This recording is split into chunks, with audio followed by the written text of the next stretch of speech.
The return of the Hoff. Don't hassle the Hoff. Yeah, I got nothing.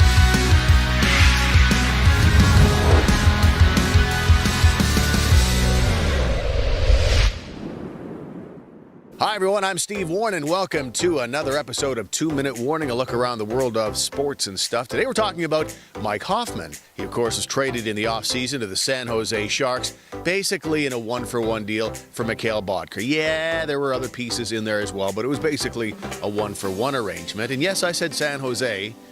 San Jose immediately turned around and sent Hoffman to the Florida Panthers, and they visit the Senators this week. So why would you trade an exciting player like Mike Hoffman? Very skilled, super fast, amazing release. Well, there were a number of issues at play. There were things simmering about Mike Hoffman before that, let's be honest.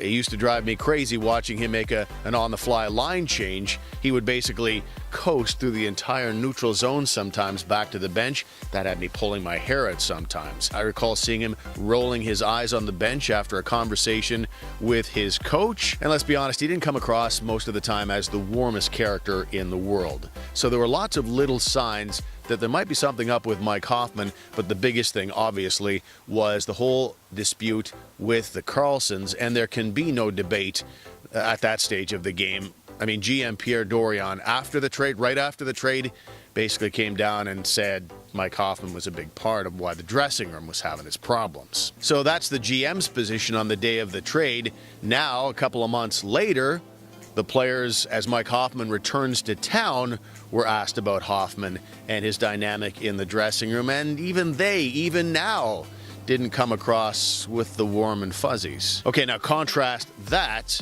with what Matt Duchene, for example, had to say when Zach Smith was put on waivers and there was a chance they could lose Smith. I'll be honest, it's a kick in the balls for us.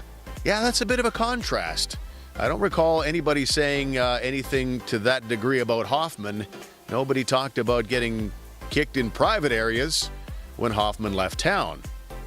So, when you think about where the players are at right now through most of the early season, they keep saying over and over again, there's no more drama. I like this, there's no more drama. Which I guess when you get down to it is an indictment on last year's team and the players from that team who are no longer on this team.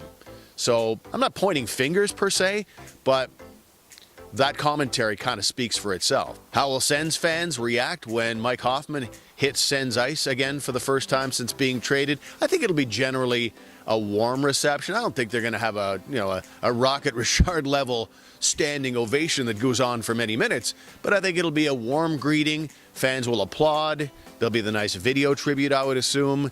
And I think fans are past it. It's been dealt with, and it's done. But what remains is some fans have this idea of, Duchene and Stone are playing great. Craig Anderson is playing great. A lot of the veterans are being off to a great start. And then all these young guys have come in. The team's around 500. They're going to get better and better.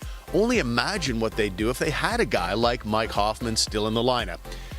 And this is what I have to say to that. And I feel very strongly about this. Sometimes it's addition by subtraction. Bodker isn't quite the player that Mike Hoffman is, but what Bodker does have going for him, he's not part of the drama club. Be keen to hear what you have to say about the affaire de Mike Hoffman as he returns to Ottawa ice. Just leave your comments down below. If you could like and subscribe, that'd be great. We'll talk to you again next week.